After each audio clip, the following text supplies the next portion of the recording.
Salut Benoît, comment ça va? Ça va bien, salut Eric. Toujours confiné? Ouais, ouais, très bien confiné, oui.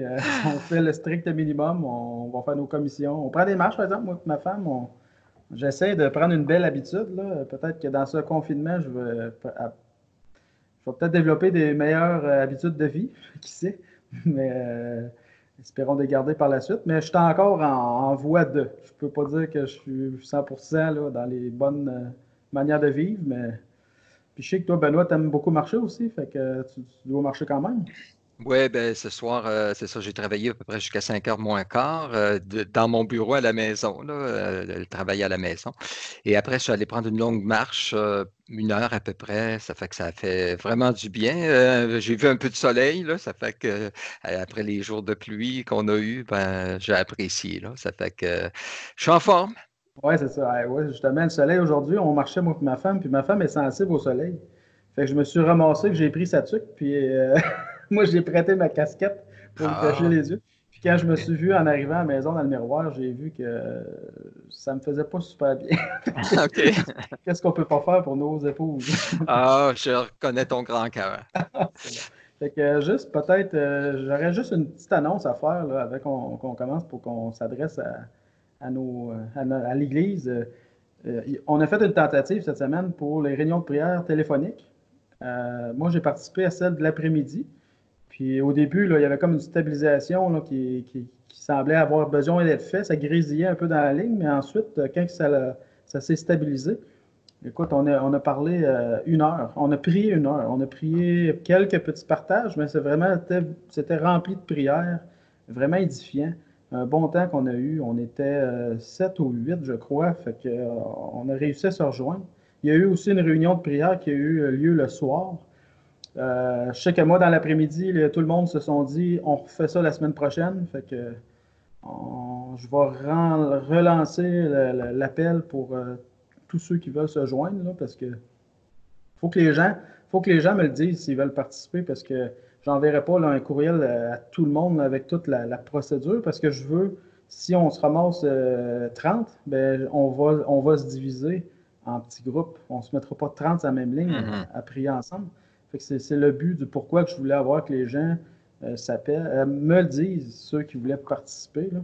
Et puis je sais que j'ai eu vent comme de quoi aussi que peut-être qu'il y en a qui aimeraient mieux par Skype ou Zoom. Fait que, il y a une équipe qui travaille sur le dossier, mais j'en sais pas plus à l'heure actuelle. OK.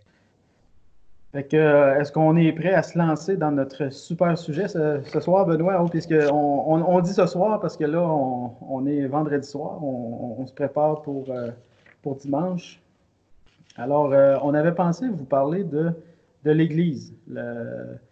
Ça touche l'ecclésiologie, si on veut, l'étude, la connaissance de l'Église, si je ne me trompe pas, ouais, c'est ça. Oui. Et puis, on a le mot grec qui est ecclésia. Puis souvent, ce mot-là est passé par des modes. Je sais que dans les années 70-80, là, quand il y a eu le réveil au Québec, les gens disaient on est ek, or, kaleo, ecclésia, qui veut dire appelé. Donc, l'Église, ce sont des gens appelés hors du monde, appelés hors du monde à devoir se séparer du monde puis à se réunir ensemble. Et puis là, le temps a passé, puis là, de nos jours, c'est rendu le contraire, c'est rendu ecclésia encore, appelé hors d'eux, mais que les chrétiens sont appelés à sortir des églises, appelés hors de l'Église vers le monde pour évangéliser le monde. Fait qu'on Mhm. voit que le mot est soumis au temps et au mode, mais on aimerait se pencher sur la vraie signification de l'Église. On veut se pencher sur qu'est-ce que était vraiment l'Église quand que les actes ont commencé, quand l'Église a commencé. Et on veut Mhm. vraiment se pencher sur cette définition-là selon Dieu, et non pas selon les modes, selon le temps. Fait que, Benoît, je pense que je t'ai monté une petite table, là, fait que je vais te laisser la garnir maintenant. OK. Le mot ecclésia, c'est bon, c'est le mot grec et beaucoup de gens s'improvisent comme étant des experts en grec là, qui vont dire toutes sortes de choses. En fait, ils se servent de ce qu'on appelle l'étymologie, la racine des mots.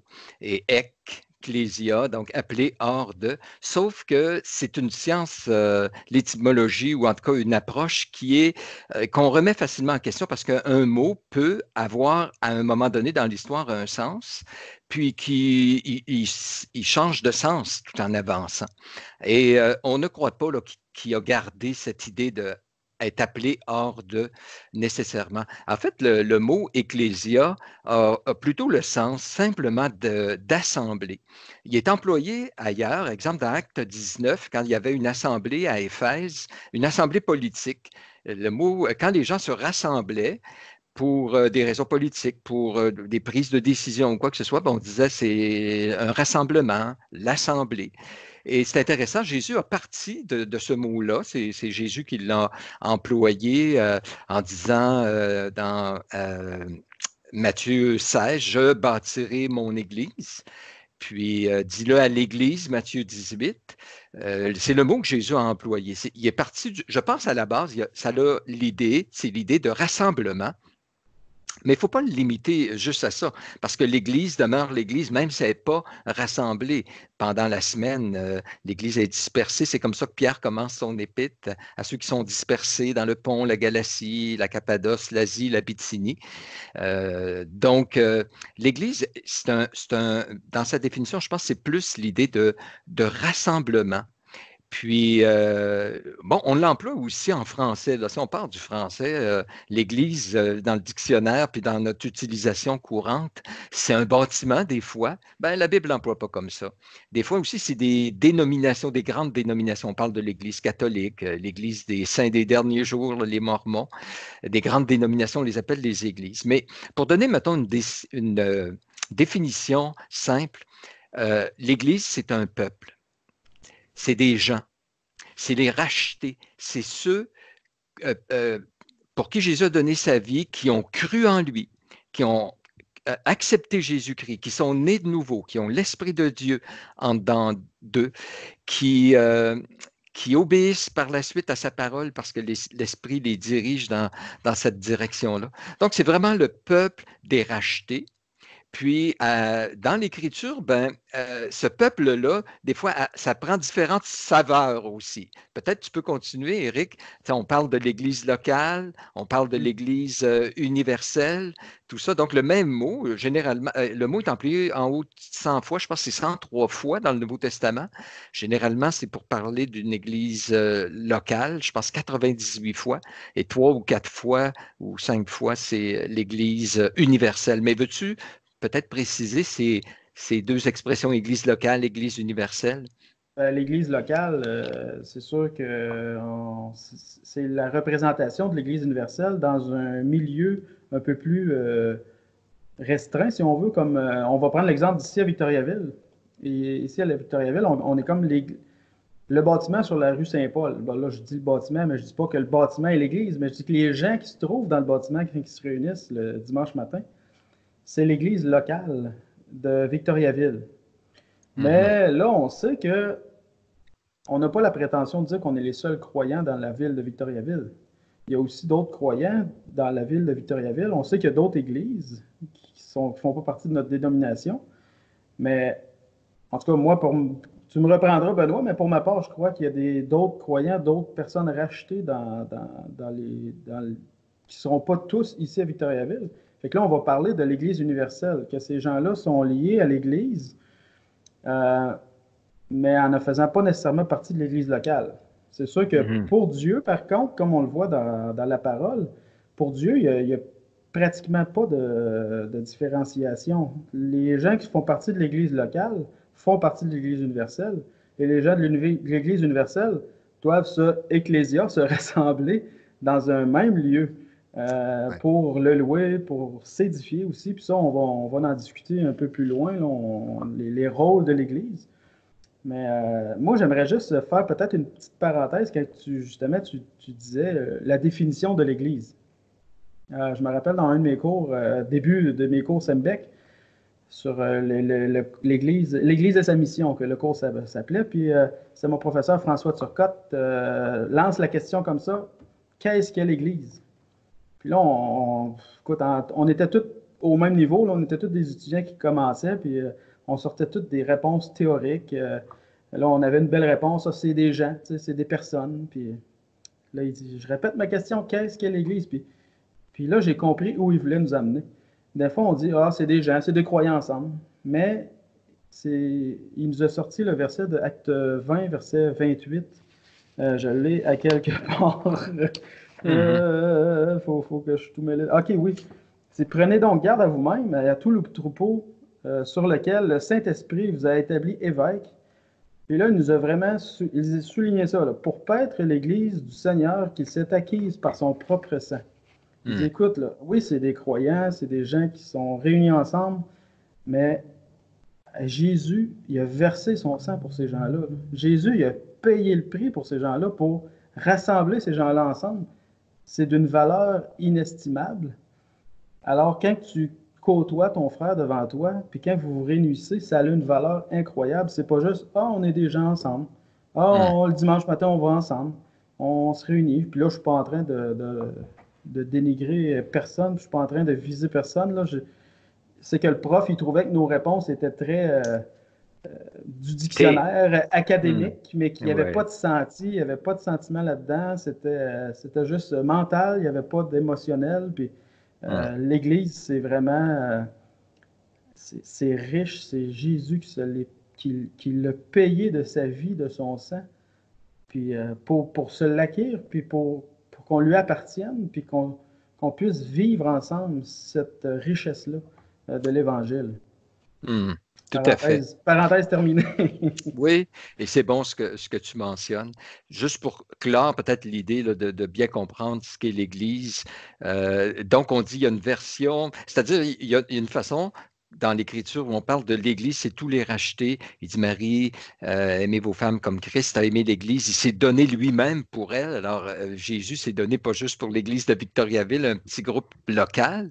Il s'est donné pour l'Église de tous les temps. L'Église a commencé à la Pentecôte et va subsister dans l'éternité. Alors, tous les croyants de tous les siècles, depuis la Pentecôte, dans tous les pays, dans toute langue, toute nation, hommes, femmes, enfants, vieillards, tous ceux qui ont cru, c'est l'Église de Dieu. Mais le Seigneur ne veut pas non plus qu'on dise, ah, ben moi, je fais partie de cette Église universelle.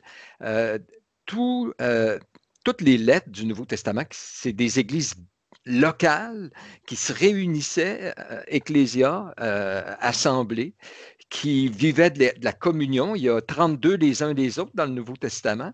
Donc, il s'attend qu'on ait ces interactions, qu'on prenne soin, qu'on prie les uns pour les autres, qu'on s'accueille les uns les autres, qu'on s'exhorte, qu'on s'enseigne, qu'on s'encourage, etc. Alors, le Seigneur veut vraiment qu'il y ait cette communion, puis cette proximité, qu'on vive quelque chose ensemble, d'où le point central de participer à une église locale. Puis, tu sais, ce qu'on vit actuellement, où chacun, on est chez nous confinés, et quelqu'un pourrait facilement dire, hey, il me semble que ça va bien, pourquoi on ne continue pas ça comme ça? Préparez-nous un petit message le dimanche, on est assis chez nous avec notre petit café, on a de la musique là, qui est pourvue, on peut même faire nos offrandes, même on va changer, on faisait la blague, le psaume 23, on va dire l'Internet est mon berger, je ne manquerai de rien, tant qu'à y être. Hein? Oh, Benoît, wow, wow. Mais non, ce qu'on dit, c'est que le Seigneur veut vraiment cette proximité, c'est rassemblement. Et le mot Église a l'idée de rassemblement. Puis j'aime ça parce qu'en parlant avec les gens, on se téléphone, là, les gens de l'Église, puis je sais que tu téléphones aussi, Eric, à quelques-uns. Et comme moi, probablement, tu as entendu des gens dire, ça commence à me manquer. Puis probablement qu'une des choses que ça va faire, ce confinement, c'est que ça va nous amener à avoir hâte. Moi, je dis, là, notre première réunion qu'on va avoir comme Église, notre rassemblement, où on va je pense que c'est l'idéal. L'idéal d'une église, c'est d'être justement rassemblé. Puis, ce moment-là, là, ça va être glorieux. Puis, ça va être, je pense qu'on va avoir de la joie. Il va y avoir des cris de joie d'être ensemble. Puis, des fois, il faut être privé d'une chose hein, pour l'apprécier. Pour s'en rendre Et, compte qu'on avait quelque chose de gros. oui, oui. Moi, je pense que ça va être un party. Je pense vraiment qu'on va se donner, je pense, ce dimanche matin-là. Mais je suis convaincu qu'il va y avoir des pleurs, il va y avoir des rires, il va y avoir de toutes les émotions. Oui, oui. Je vais être le premier à passer par toutes ces émotions-là, je pense. Mm-hmm. J'aime Exactement. vraiment. je peux le dire, je pense, là, mais l'ecclésiologie, là, la doctrine de l'Église, c'est mon dada. Là, là on baigne là, dans ce que j'aime le plus de la parole de Dieu. Mhm, L'unité, là, la fraternité, la communion, là, c'est pour ça que je respire. Là. J'aime mhm. vraiment ça. Là. Je suis content Ouais, qu'on ait ce sujet-là à partager ce soir. c'est bon. Je suis très content. Alors, Benoît, cette église-là, là, qu'on se rassemble, puis que c'est voulu de Dieu, je pense qu'il y a 4 grandes caractéristiques, je pense, de l'Église qu'on peut voir. Là. OK. À Est-ce que, moins que je sache aller trop loin, là, mais qu'on voulait parler peut-être des rôles de l'Église. ouais, Tu les voulais buts de l'Église, là? c'est bon, c'est bon. On va parler des buts de l'Église d'abord. Je suis C'est allé ça. trop vite. Mais C'est c'est bon. ça. Fait que, je sais qu'il y a trois grands buts de l'Église. Je vais juste les nommer en grand, puis je vais te laisser un peu peut-être aller plus en profondeur de chaque. On sait que quand on se réunit ensemble, on a comme but de glorifier Dieu, premièrement, qui est le premier but, puis le plus important. Glorifier Dieu ensemble, en groupe. Ensuite de ça, on s'édifie mutuellement quand on est réunis ensemble, avec les interactions, avec les partages, avec la prière, on s'édifie ensemble. Et puis l'autre Mhm, grand but de l'Église, c'est, et oui, évangéliser le monde. Une Église ne vit pas pour elle-même, elle n'est pas centrée sur elle-même, elle vit pour Dieu, mais aussi pour, en vue du royaume. Puis c'est un des commandements de Jésus d'aller faire de toutes les nations des disciples. Dont ouais. faire des disciples, ben, ça passe par l'évangélisation, parce que je ne catégorise pas l'évangélisation comme étant faire des disciples nécessairement, mais je pense que ça en fait partie. Mais Ouais. le but de l'Église est d'évangéliser. Donc, glorifier Dieu, édification mutuelle et l'évangélisation du monde. Puis il y en a peut-être qui rajoutent un quatrième aspect, ce serait un témoignage auprès des anges et dominations là, dans le monde invisible. Fait Mhm. que je te lance la balle, Benoît.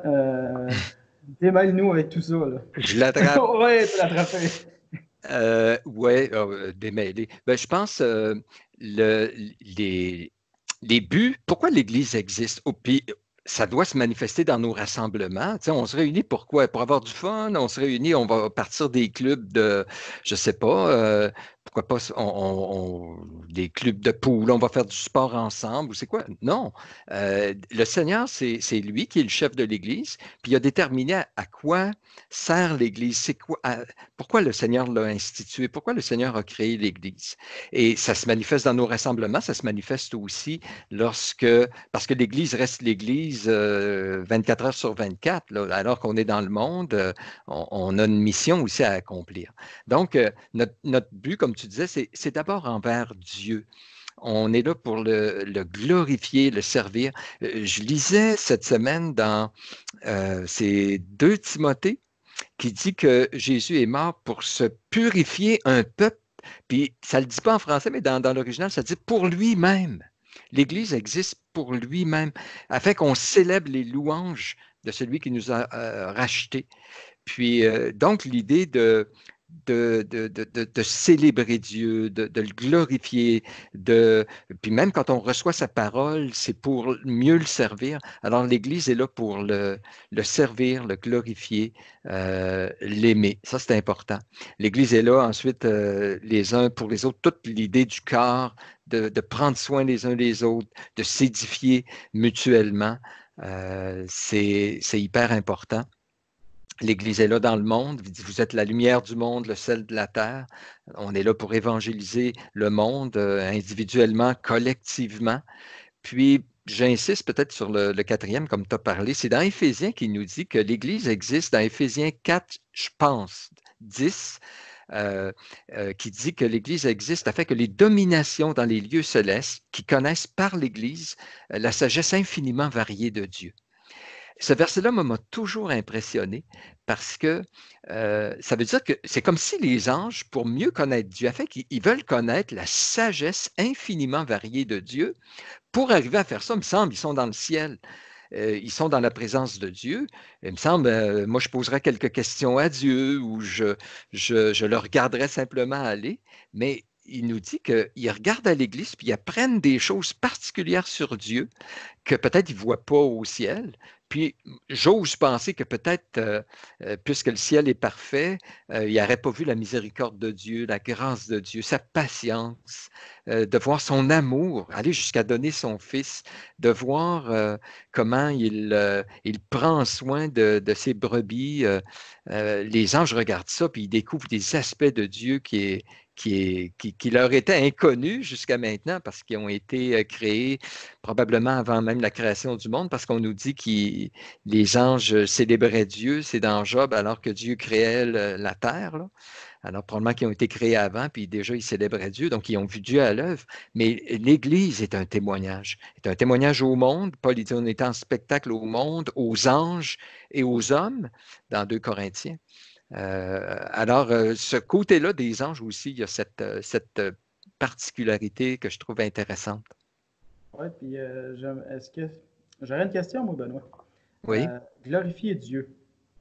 On sait que c'est le but premier, mais tu le dis, on n'est pas tout le temps le dimanche matin ensemble. On est en dehors euh, on est en dehors du bâtiment, on est dehors de notre rassemblement. On se trouve être comme dans la dispersion pendant la semaine. Mais glorifier Dieu, c'est un peu dans notre témoignage, là. ben C'est oui. aussi dans notre agissement. Puis c'est aussi, ça fait partie aussi dans notre édification mutuelle. Ma question, c'est est-ce que glorifier Dieu est comme glissé dans tous les autres aspects? Oui. Dans l'édification mutuelle, dans l'évangélisation, puis même dans le témoignage auprès des anges. Je pense que glorifier Dieu, c'est tellement le principal qui se retrouve dans les autres, là. Tu sais, il y a le verset qui dit, je pense que c'est 1 Corinthiens 10:30, soit donc que vous mangiez, soit que vous buviez, soit que vous fassiez quelque autre chose, faites tout pour la gloire de Dieu. Donc, c'est certain que l'Église existe, puis par le fruit de ses lèvres, elle célèbre Dieu. Il y a une célébration qui est une louange, puis qui élève Dieu par nos voix, par nos chants. C'est un aspect, mais toute notre vie, on glorifie Dieu. Alors, une Église qui prend soin les uns des autres.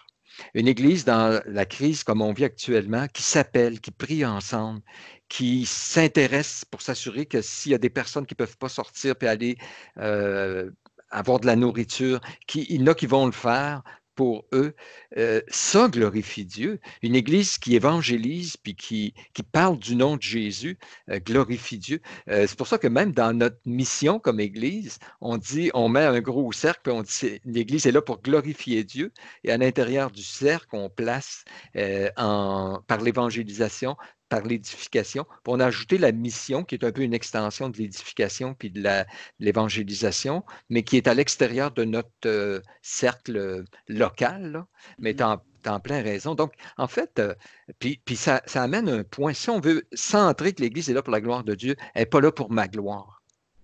Et quiconque sert à l'Église, Dieu dit, je ne donnerai pas ma gloire à un autre. S'il y a une place qu'on doit être jaloux de la gloire de Dieu, c'est dans l'Église, que personne, alors qu'il est en train de chanter, qui amène quelqu'un au Seigneur, c'est Jésus qu'on veut glorifier par ça.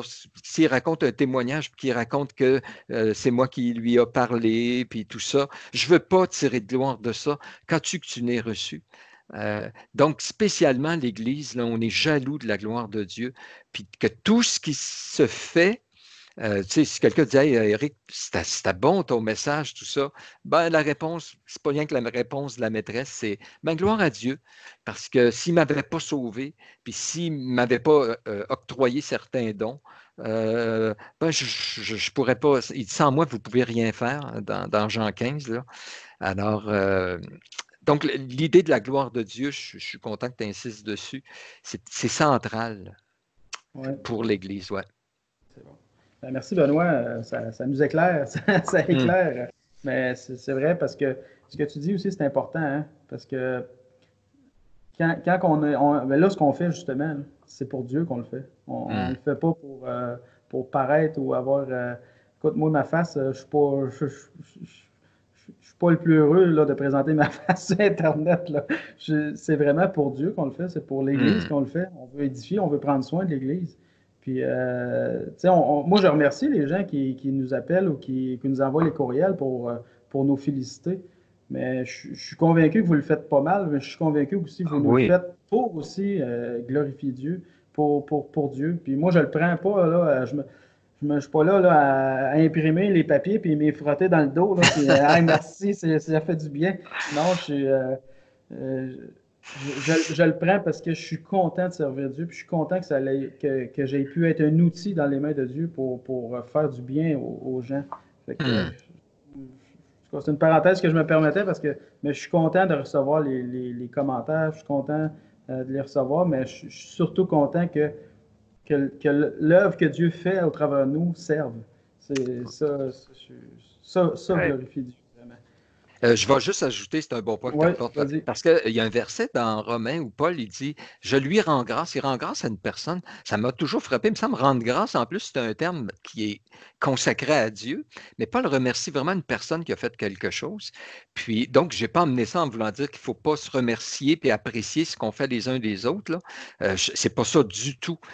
Au contraire, mais c'est de dire qu'en appréciant un frère, en appréciant ce que Dieu a fait de lui, puis comment Dieu l'utilise, ça glorifie Dieu aussi. Alors, c'est pas, mais je dis juste que il faut, tu sais, on le sait, les êtres humains, on aime, on attire la gloire, on aime, c'est-à-dire on aime attirer l'attention sur nous, puis on aime recevoir. C'était le problème des pharisiens, hein, qui, euh, qui recherchaient la gloire des hommes plutôt que la gloire de Dieu.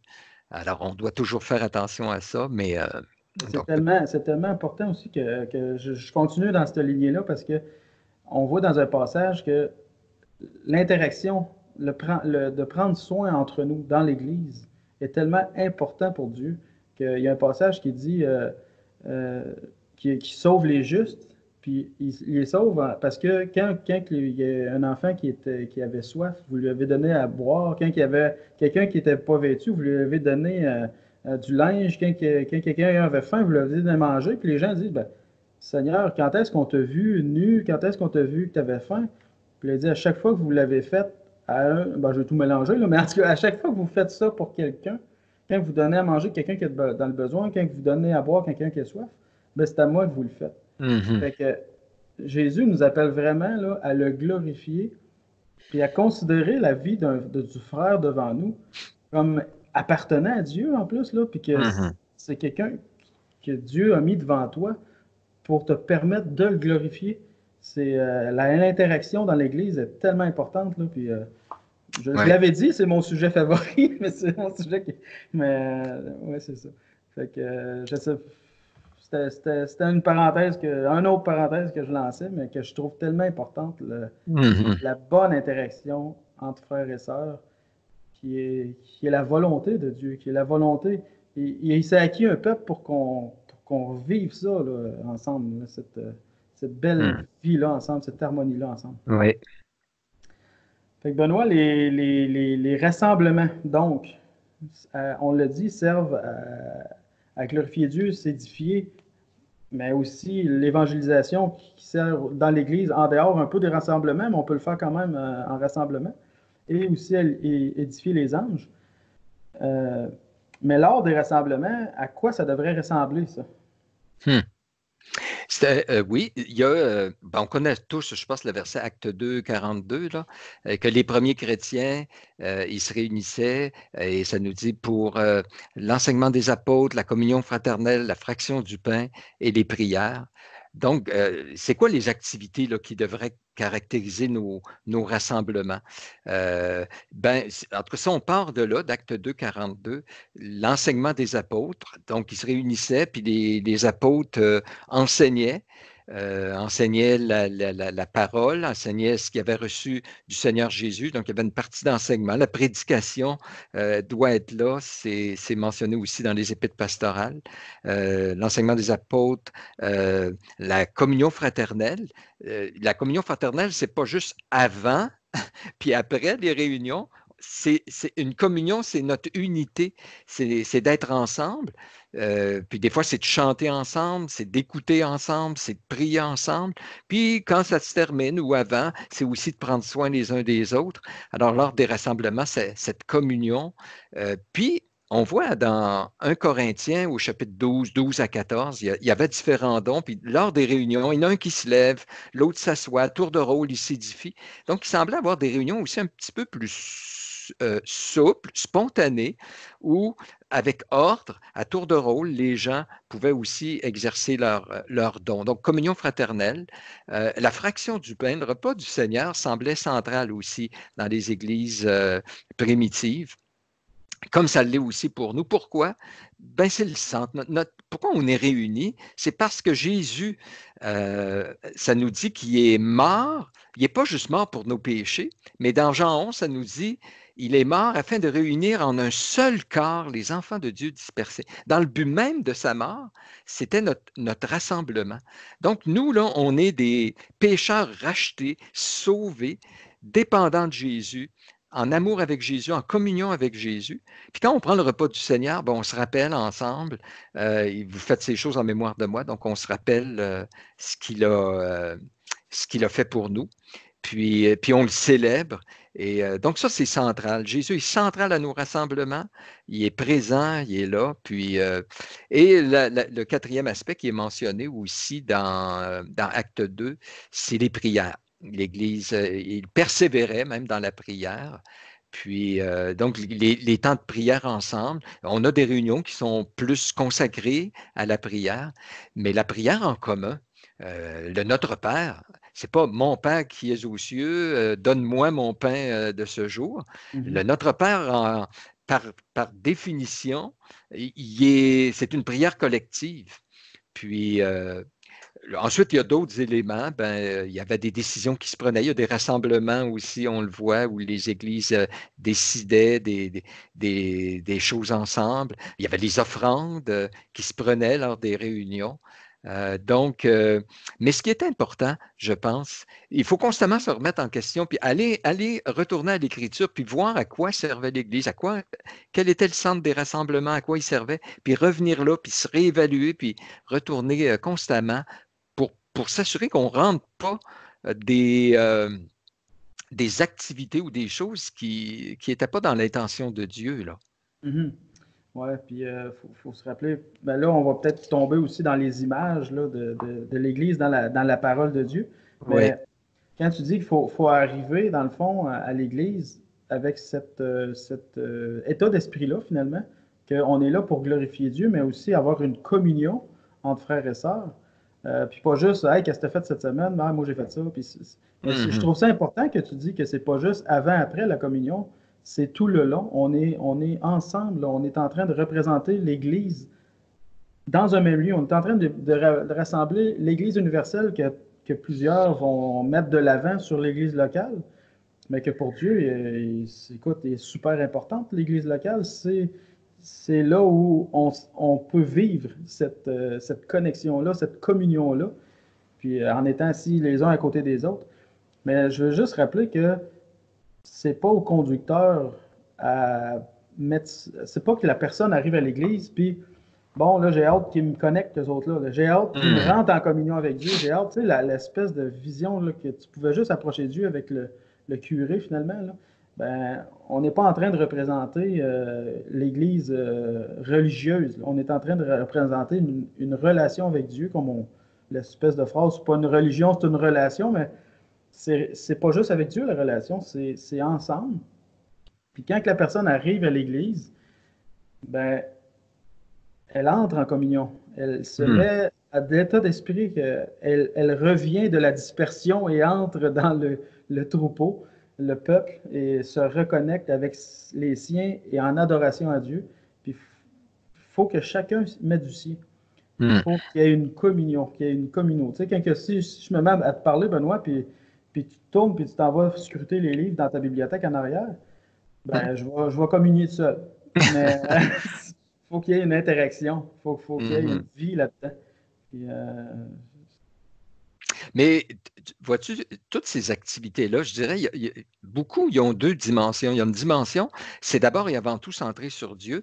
Je dis souvent, l'Église, le rassemblement, ce n'est pas un spectacle en avant auquel on assiste, là. Le spectacle, c'est c'est toute l'Église, c'est les membres, le corps, qui le fait à Dieu. C'est lui qu'on veut honorer.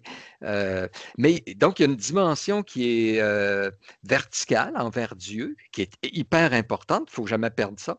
Mais il y a quand même une dimension horizontale. Même les chants, c'est écrit instruisez-vous, exhortez-vous les uns les autres par des psaumes, des hymnes, des cantiques spirituels dans Éphésiens puis Colossiens. Ça m'a toujours frappé parce que même les cantiques, il y a une espèce de dimension horizontale où j'encourage, j'exhorte mon frère. Puis la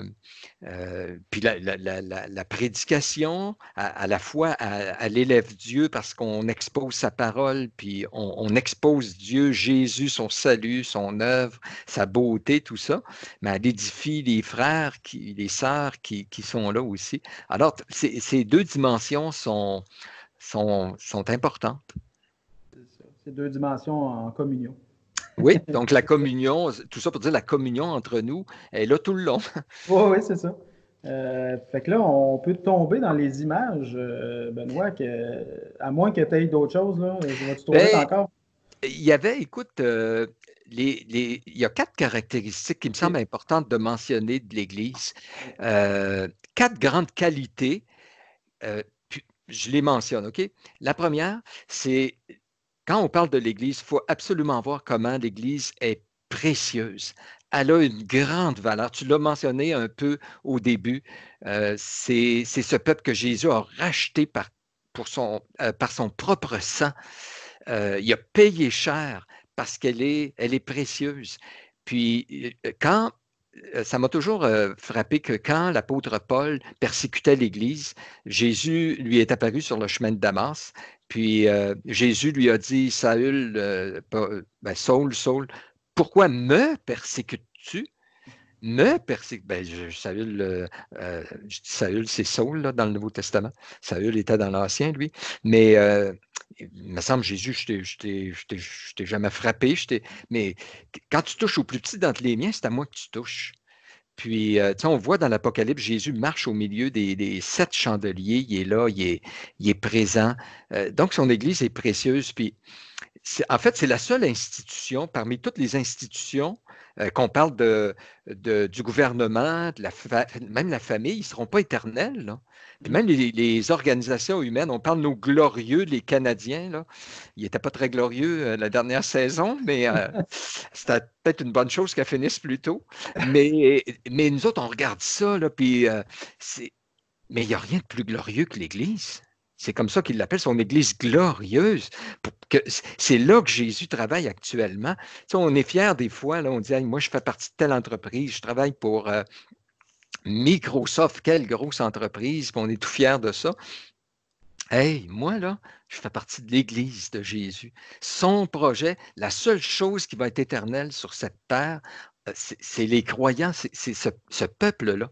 Alors, l'Église, elle est précieuse. Puis au point où Paul dit dans 1 Corinthiens 3, il dit, si quelqu'un détruit le temple de Dieu, Dieu le détruira. Puis dans le contexte, c'est que quelqu'un ferait du tort à l'Église, là. C'est Dieu va le détruire. C'est sévère, mais je le comprends. Tu sais, c'est l'épouse de Jésus, c'est sa fiancée.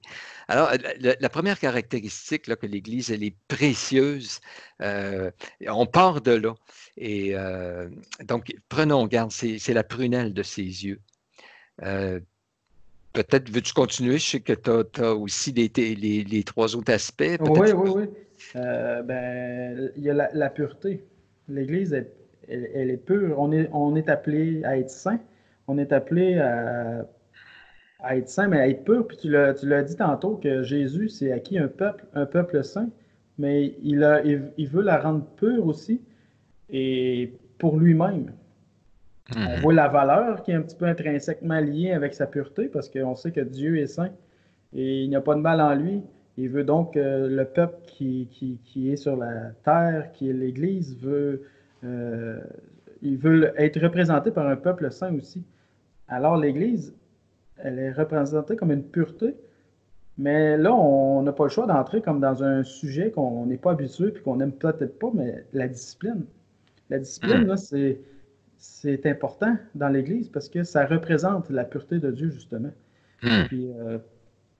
Puis, Puis c'est lié aussi à la valeur, parce que quand on voit le processus, là, entre autres dans Matthieu 18, là, les versets 15 à 18, je crois, euh, où Jésus dit si un frère a péché contre toi, va reprends-le. Si il ne se repent pas, amène 2 ou 3, et s'il ne se repent pas, apporte-le devant l'Église.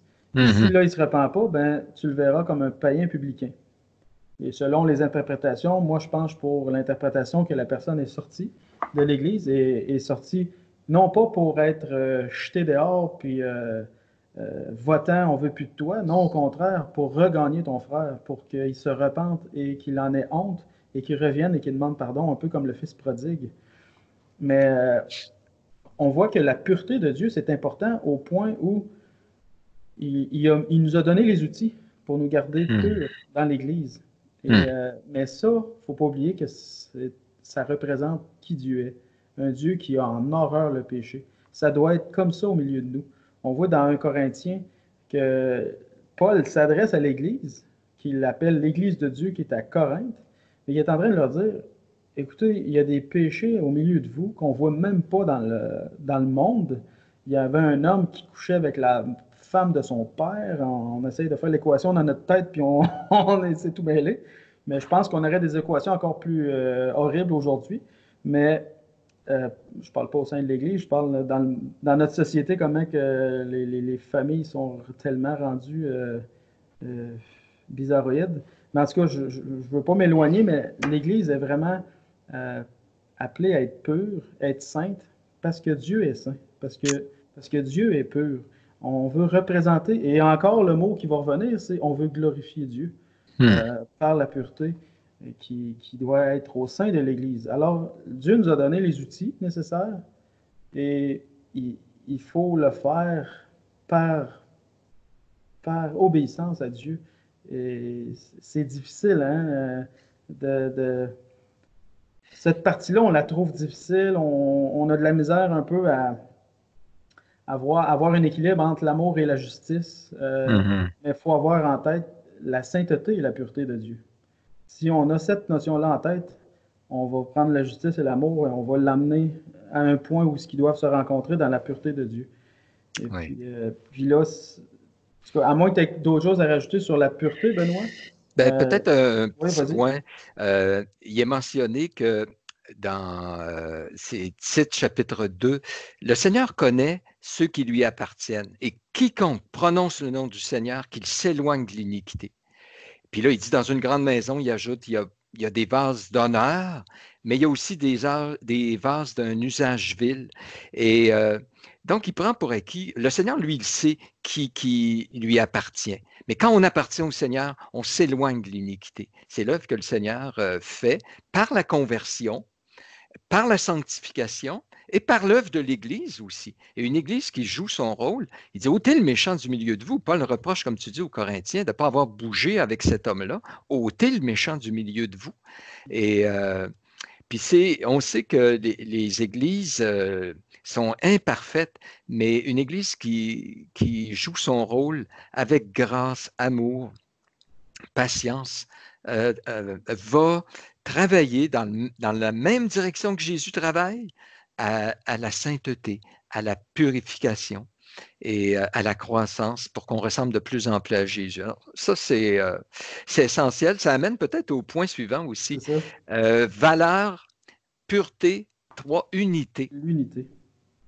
L'Église est appelée à être unie. C'est la prière de Jésus dans Jean 17 afin qu'on soit un comme la Trinité est un. Il nous a baptisés dans un seul esprit pour qu'on puisse former un seul corps. Puis, il nous a donné toutes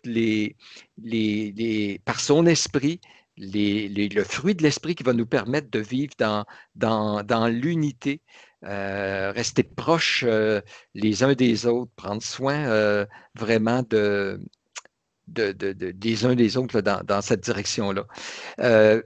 Maintenant, je ne sais pas si tu veux ajouter quelque chose à l'unité. Moi, je voulais parler comment c'est important de garder les deux en équilibre.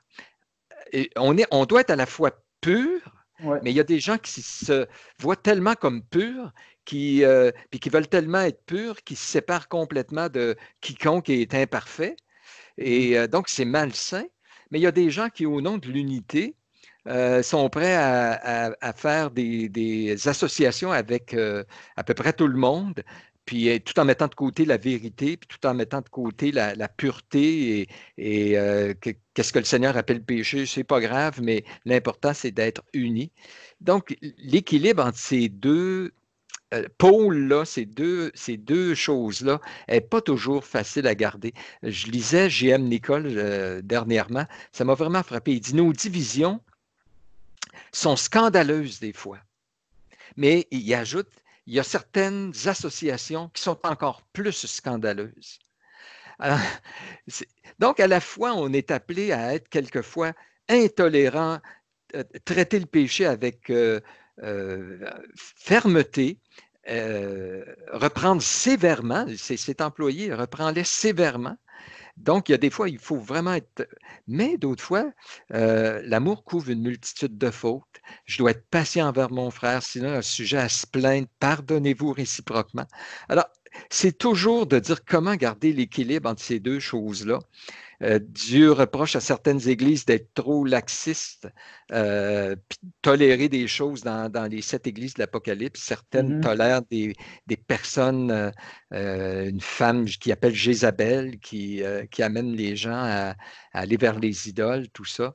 Mais il reproche à l'Église d'Éphèse d'avoir abandonné son premier amour. Donc, mettre tout ça en équilibre, que Dieu nous donne. Je suis sensible à ça parce que c'est là, quand je t'ai dit, à moins que tu aies d'autres choses, c'est là aussi que je voulais je pense que c'est uni, la pureté et l'unité. Parce que dans ce qu'on vit justement en ce moment, là, en tout cas, je veux pas être le prophète de malheur, mais je sens un petit peu l'espèce d'unification qui commence à se véhiculer là, entre associations, entre groupements, entre on a une dénomination, on va se l'avouer, on se dit Église baptiste évangélique de Victoriaville. Puis il y a d'autres mouvements évangéliques qu'on ne s'associe pas nécessairement, puis qu'on a tenu à avoir nos distances dans le passé. Mais que là, cette barrière-là, puis là, je ne parle pas d'ici, c'est des choses que j'entends actuellement qui commencent à se véhiculer là, dans le Québec. Là. Il y a des dénominations qui font des compromis, là, qui commencent à s'allier au nom de l'unité, au nom de il faut se tenir, il faut affronter ça ensemble. Attention. Ouais. Écoutez, là, faut pas faire. C'est un avertissement sévère de ne pas laisser entrer des loups, laisser entrer la fausse doctrine, laisser entrer les faux enseignements dans les églises. Moi, je suis prudent. Je suis vraiment prudent, je l'avoue. Là. Puis, je suis pas parce que je suis peureux, c'est parce que justement, je veux garder cette pureté-là de l'Église. Pas qu'on est pur et saint, mais c'est à ce à quoi que Dieu nous appelle. Ouais. Et je trouve important de conserver la doxologie, conserver les bons enseignements, conserver la parole pure. C'est important. On ne commencera pas à virer libéral puis commencer à faire ah, ben finalement, ça, c'est pas trop grave. Regarde. Ah, puis si on n'accepte pas ça, on va se ramasser tout seul. Si, hey, moi, je me rappelle Élie qui était tout seul dans sa grotte, puis qu'il souffrait. Puis il n'a pas plié devant les prophètes de Baal, il n'a pas plié Ouais. devant Jézabel. Puis Dieu lui a dit, je prends soin de toi, puis je me suis gardé un reste. Fait que c'est vraiment important de conserver l'unité, mais tout à fait lié à la pureté. Ouais. Écoute, de rester attaché à la vérité. L'Église est appelée aussi la colonne et l'appui de la vérité. Et donc, que demain matin, on s'associerait, exemple, avec un groupe qui ne croit pas la divinité de Jésus ou qui croit qu'on peut prier Marie, qui intercède, ou qui croit, bon, on ne peut Le, pas faire ça. On ne le peut pas salut faire se de perd. compromis. Exact. On aime la parole aussi. Puis on veut être fidèle au Seigneur. Puis on veut, comme Église, comme colonne et appui de la vérité, jouer notre rôle qui va tantôt nous coûter cher, mais donc on ne peut pas faire de compromis sur certains points. Mais En même temps, à l'intérieur, ben, je reviens à l'unité. L'amour couvre une multitude de péchés. Donc, on le vit. Il y a des gens pas faciles à supporter. Il y a juste toi et moi qui est facile à supporter, Eric, là. Mais, non, non. Je demanderai à ta femme, puis tu demanderas à moi. Ouais. Mais donc, il faut aussi se pardonner. Alors, l'unité, c'est tout ça, se pardonner. Il y a certaines choses, bon, des gens, des fois, qui n'ont pas encore appris trop à maîtriser leur langue, qui nous blessent. On pardonne, on couvre une multitude de péchés. Mais il y a certains péchés qui, flagrants que non, il faut reprendre. Puis si la personne ne se repent pas, on doit l'exclure avec tristesse, peine. Puis, mais c'est comme ça. Alors, peut-être je vais aller, puis il faut conclure parce que je vois le temps Ouais, ouais, ouais, moi filer, tout, hein. j'ai Euh, vu ça. la dernière, c'est que c'est l'ordre, les caractéristiques de l'Église, donc sa valeur, sa pureté, son unité, son ordre. Quand on dit ordre, ben, ça nous dit que c'est dans 1 Corinthiens que l'esprit des prophètes est soumis aux prophètes parce qu'on n'a pas un Dieu de désordre, mais un Dieu d'ordre et de paix. Alors, nos rassemblements doivent être faits avec ordre. Notre organisation comme Église doit refléter l'ordre parce qu'on a un Dieu d'ordre. Alors, il a mis des dirigeants, il a mis des dons spirituels, il a mis des façons de procéder pour qu'on se parle, qu'on se donne, afin que le corps, j'aime tellement le verset dans Éphésiens, bien coordonné, formant un solide assemblage, s'édifie lui-même dans l'amour. Donc, l'Église, en quelque part, se donne une mission, une direction, des orientations, parce qu'on se parle, on est unis. J'aime penser qu'on est un peu comme une équipe de hockey où il y a des coachs, il y a des joueurs, il y a des positions, mais tout le monde s'en va dans la même direction parce qu'on s'est donné un plan de match. Donc, nos rassemblements doivent se faire avec ordre. Bon, on aurait aimé développer un petit peu plus là-dessus, mais le temps nous manque. On voulait parler aussi des métaphores de l'Église. Peut-être tu peux les nommer rapidement, Eric, puis on va conclure là-dessus. Ouais, c'est ça. Ben, est-ce que j'ai le droit de peut-être 2 minutes, Benoît? Je trouve tellement important l'office. Juste mentionner, parce que là, on parle de l'ordre. Oui, c'est important. Ben, est-ce que tu me le permets? Vas-y, vas-y. Oui, ok. Les- Si Faut les que je gens trouvent que respecte c'est trop l'ordre. long, non, mais si les gens trouvent que c'est trop long, ils vont pouvoir Ah, ils arrêteront, là. Ils mettre vont sur terminer off. m'entendre. Ils pourront mettre pause au pire. Non, mais l'ordre, l'organisation, les offices, on parlait des dirigeants, on parle, tu sais, il y a les anciens, il y a les diaconesses, mais je veux miser aussi l'importance que chaque partie de l'Église, chaque membre qui est dans l'Église est important, fait Mm. partie de l'ordre, fait partie de l'organisation, fait de l'ordre voulu de Dieu, fait partie de l'ordre voulu de Dieu. Parce que des fois, on entend, bon, organisation, ordre, bon, la gang en avant, la gang qui décide tout en arrière. Mais je veux vraiment mettre l'accent que Jésus ajoutait chaque jour ceux qui étaient sauvés.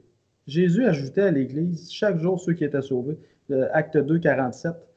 Fait que chaque croyant qui est sauvé, chaque croyant qui fait partie de l'Église, du troupeau de Dieu qui est là, fait partie de cet ordre-là, fait partie du corps. Et là, je glisse vers les métaphores parce qu'il y a une métaphore qui est on est un corps, on a des membres. Mm. Et puis, dans 1 Corinthiens 12, justement, il parle de la diversité des membres, il parle de l'importance de la diversité, que chaque membre a son importance, que ceux qui ont le moins d'honneur dans le corps doivent être élevés par ceux qui en ont le plus. Et ceux qui en ont le plus, ben, ils n'en ont pas besoin de plus, fait qu'ils élèvent ceux qui en ont le moins. Fait que Mm. c'est important. Donc, je vais aller rapidement. Les images, le corps, on est comparé à un troupeau. Souvent, un troupeau de brebis, de moutons avec Jésus comme berger puis qui nous paie. La famille, on est comparé à une famille, à un édifice. Le passage que tu disais tantôt dans Éphésiens, il nous compare au corps, mais en même temps, il nous compare à un édifice qui s'édifie lui-même et qui monte, mais dans Colossiens aussi, on est un édifice. Ensuite de ça, Jésus est la pierre angulaire. On est l'édifice que Jésus est la pierre angulaire. C'est drôle parce que dans l'édifice, Jésus est la base, est le fondement. Puis dans le corps, Jésus est la tête. Fait que Mm. Jésus est à la fois le fondement et la tête. C'est riche. On est l'épouse. Jésus est parti nous préparer une place au ciel, puis il va revenir à m'amener, puis il va y avoir des noces, puis là, on va devenir Là, on est la fiancée en ce moment, on va devenir l'épouse de Dieu. Mhm. Nous sommes une nation sainte, un peuple acquis, des sacrificateurs, la vigne dans Jean 15, et on est le sel et la lumière de la terre. On donne du goût à ce monde-là, on donne de l'amour à ce monde-là dans lequel règne le chaos, et on illumine au travers des ténèbres. On est le sel et la lumière. Mhm. Je l'ai lancé à la mitraillette, toutes ces métaphores-là, mais sont tellement Oui. la parole de Dieu est riche, hein, puis chaque métaphore a son utilité, chaque métaphore a sa subtilité.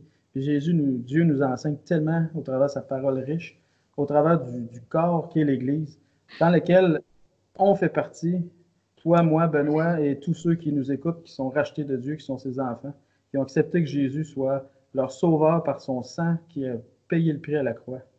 Mhm.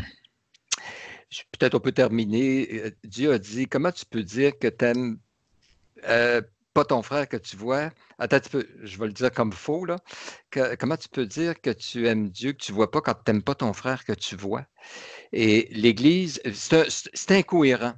Parce que l'Église est tellement précieuse pour Dieu, c'est ce qu'il est en train de bâtir, c'est son projet. M. Alexandrian disait souvent, Dieu, il met ses œufs dans le même panier. J'aimais son expression. Puis son panier, c'est l'Église. Il travaille, il bâtit son Église, il ajoute les non-croyants, les sauvants, en permettant qu'ils croient en Jésus. À l'intérieur, par l'édification, les gens grandissent, puis ensuite, l'Église retourne vers l'extérieur, puis évangélise. Mais Dieu, c'est ça, il est en train de la purifier, puis de préparer son épouse. C'est tellement central. Alors, quand on aime Dieu, puis c'est un des critères dans 1 Jean, hein, l'amour des frères, parce que comment tu peux, c'est ça, quand tu aimes celui qui t'a engendré, tu aimes aussi celui que Dieu a engendré, Oui. tous ceux que Dieu a engendrés.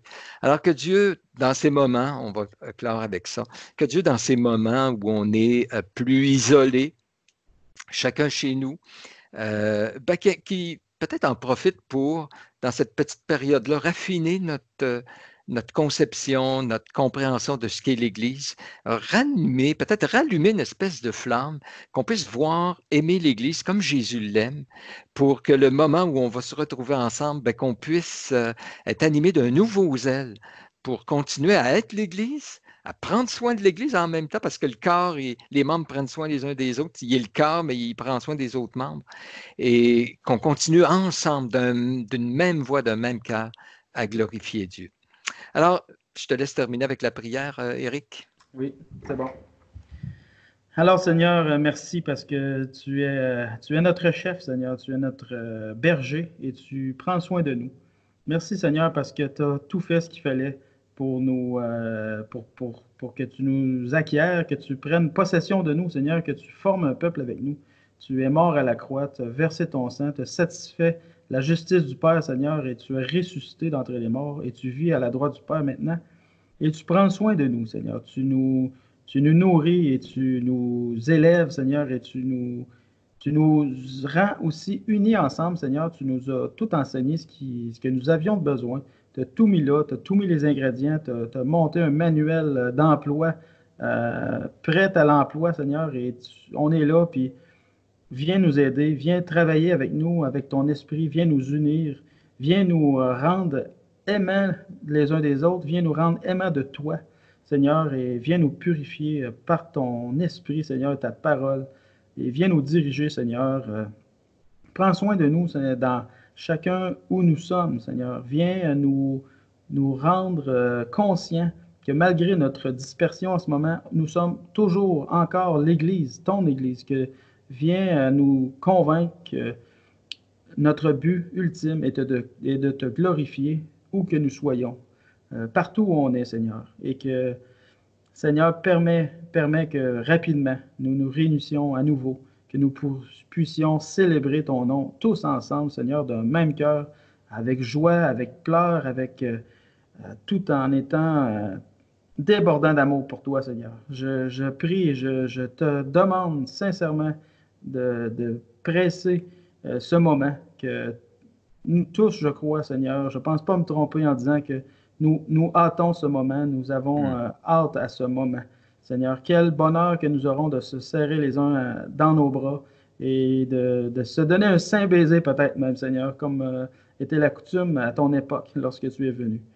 Seigneur, je te remercie pour Benoît qui nous a amené ce passage et ce thème. Je remercie, merci de m'avoir utilisé, Seigneur, pour, malgré toutes mes imperfections, pour rendre ce thème aussi, Seigneur, qui m'est cher, ton Église. Alors, Seigneur, prends soin de chacun d'entre nous. Nous t'aimons, Seigneur. Au nom de Jésus. Amen. Amen. Alors, bonjour tout le monde. À la Bonjour tout le prochaine. monde. Bonjour tout le monde. Puis salut Benoît, puis à la prochaine.